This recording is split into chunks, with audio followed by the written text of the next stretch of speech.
dari @raumance. Cuma dicabut, tinggal ganti nama PT dong. Ini kayaknya banyak ya kejadian. Mungkin ada trauma responder sendiri sehingga akhirnya tercetuslah tadi komen ini begitu ya. Karena melihat apa yang sudah kerap terjadi sebelumnya ya. Nanti kita akan bahas lagi lebih dalam. Ada juga komen dari @akasyah_ilmi. Nunggu viral dulu, udah hancur. Setelah ini nunggu perizinan terus dilanjut. Oke, kita tampung juga. And next ada lagi dari @kaitlin_keng. Orang Jakarta enak amat, nunggu duit setoran triliunan, no Halmahera kebanjiran, yang ketambang emas pada keracunan arsenik, yang sungainya tercemar timbal, mikir kagak, ya enggak lah, yang sesara bukan lu. Oke, baik, kita tampung juga keluh kesahnya dan amarahnya. And next ada lagi juga satu lagi dari @erik_krito, sudahlah lebih baik jangan dilanjutkan. Oke, memang ini sudah ada keputusan dan titah ya dari presiden ya, jadi sudah terjawab tadi untuk Erik. Oke, balik lagi, amarahnya begitu banyak ya.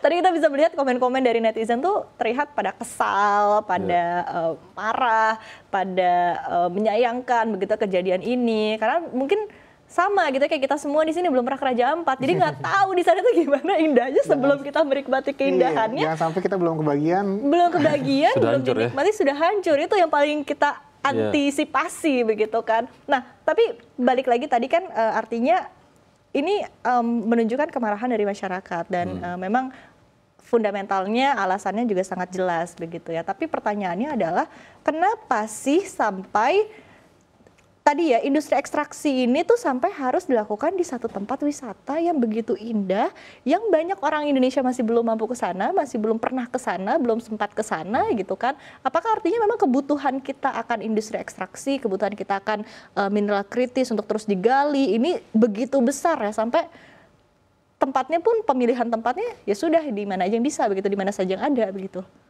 Iya. Kang Hendra. Khusus untuk Raja Ampat ini kan dia tadi geopark. Geopark. Ya tentu itu ditetapkan oleh lembaga dunia UNESCO kan. Nah, itu tentu kalau kita sampai merusak itu reputasi Indonesia di mata dunia ini hancur. Iya, tercoreng gitu.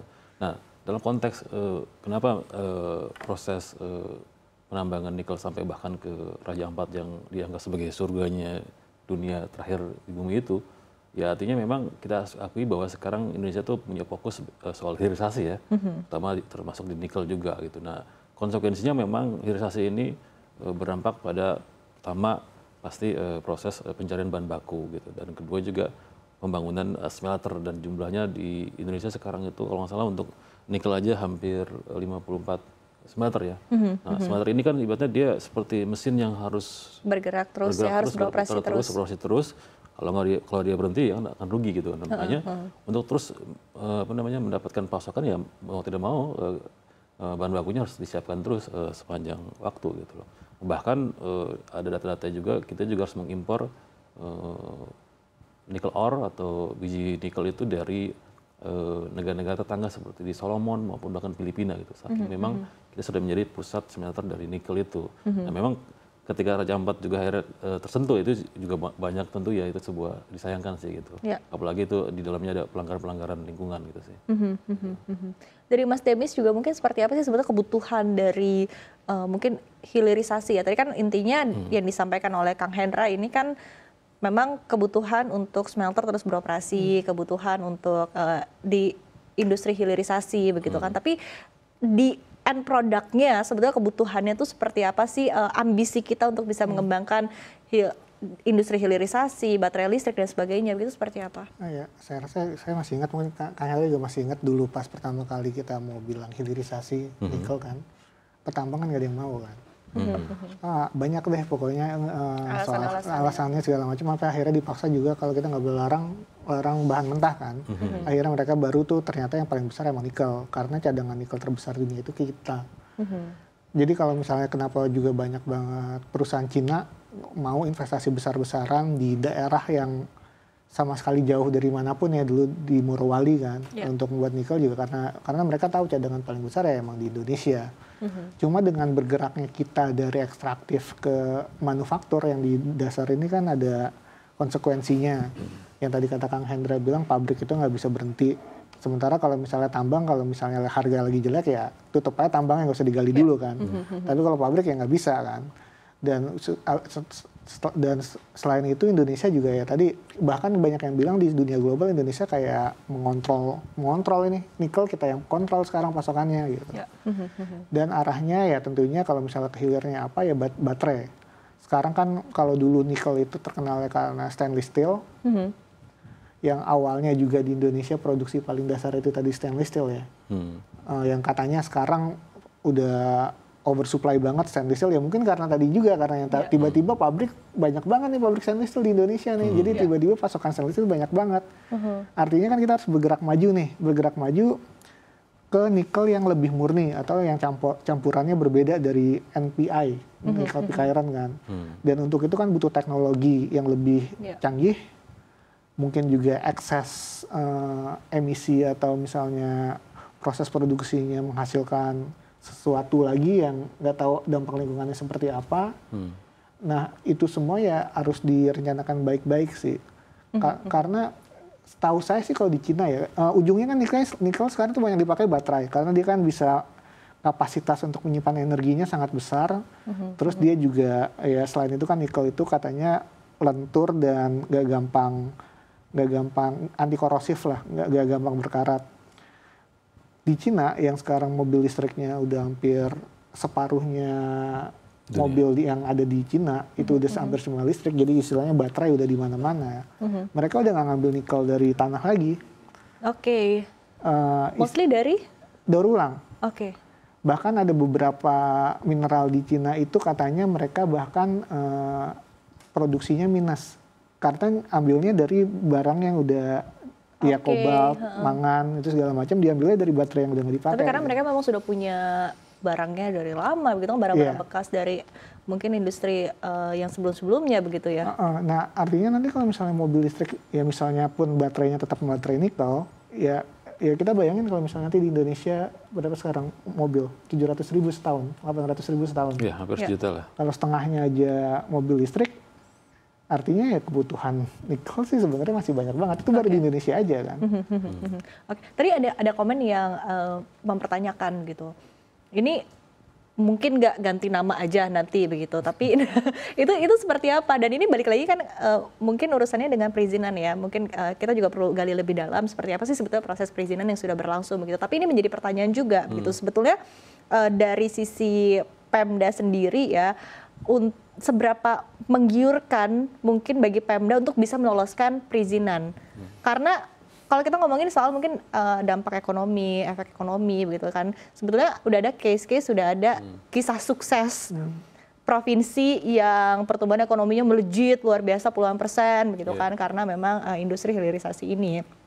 Karena memang pertama dari mineral kritis ini begitu. Nah sehingga mungkin jadi sebuah keinginan juga begitu dari Pemda untuk melakukan hal yang sama, sehingga akhirnya mungkin lebih mudah begitu untuk diloloskan perizinan dan sebagainya begitu. Tapi overall itu seperti apa sih? Mungkin overall dari pemetaan perizinannya, kemudian celah-celah yang mungkin terjadi di lapangan.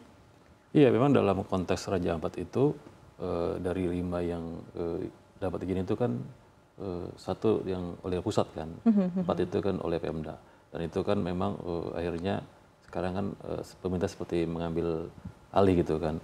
Karena memang saya pikir hilirisasi ini juga harus benar-benar diperhitungkan cermat ya. Ibaratnya ada istilah hilirisasi jangan sampai ugal-ugalan lah. Karena ini menyangkut juga kita sebagai pemegang cadangan nikel terbesar kedua di dunia ya, dengan mungkin 40%-an lebih itu, kita harus bisa mengambil peran itu gitu. Jangan kita habiskan semua cadangan itu ketika teknologi sekarang mungkin baru sebatas baterai, tapi kita nggak tahu nanti ke depan teknologi nikel itu bisa dipakai buat teknologi yang lebih canggih lagi, mungkin buat nanti mungkin ke luar angkasa, kita nggak tahu kan. Iya, nanti justru pas saat sudah dibutuhkan dibutuhkan banget, justru stoknya habis kita gitu. Dan saya pikir masalah perizinan dan pengawasannya penting sih. Tidak hanya kita pandai memberikan izin, tapi bagaimana pengawasannya.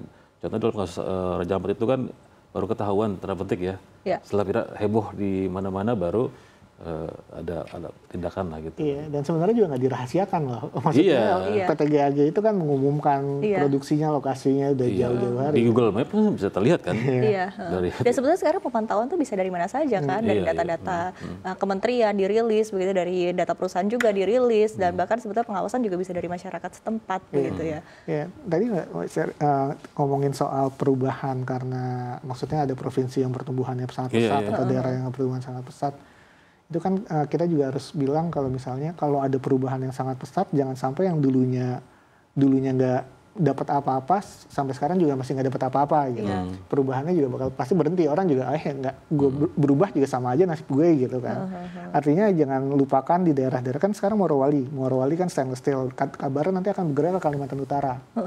Karena di Kalimantan Utara itu kalau nggak salah mereka mau bangun PLTA besar banget ya. Dan untuk nikel yang selain yang NPI itu kan prosesnya agak lebih istilahnya lebih fisik, maksudnya lebih kimia. Nanti mungkin akan melibatkan lebih banyak listrik untuk nikel yang lain. Kalau nggak salah namanya green nickel deh, HPS apa HPM yang nantinya jadi bahan buat baterai. Nah itu butuh listrik banyak, katanya nanti bergeraknya ke Kalimantan Utara.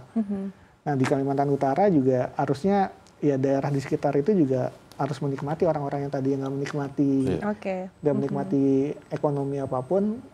Kalau ada sesuatu yang sangat hebat di daerahnya, mereka juga jadi harus. Jangan sekedar angka saja yang dilaporkan, tapi seperti apa betul-betul dirasakan oleh masyarakat, begitu ya, pendapatan dari masyarakat setempat juga bisa. Yang kita harapkan juga di PT GAG dan sekitarnya itu orang lokal menikmati hasilnya. Iya betul. Tapi dengan tadi sekali lagi catatan paling penting adalah seperti apa tadi aspek-aspek lingkungannya harus betul-betul dijaga, karena tujuan dari hilirisasi dan lain sebagainya ini kan salah satunya adalah untuk mengurangi net zero emission. Ini kan kaitannya dengan lingkungan gitu kan. Jadi jangan sampai justru merusak lingkungan di awal, dari mana tujuannya adalah untuk sebenarnya menjaga lingkungan, menjaga bumi begitu ya. Iya, demi bumi rusak bumi kan aneh juga. Betul, jangan sampai demikian ya.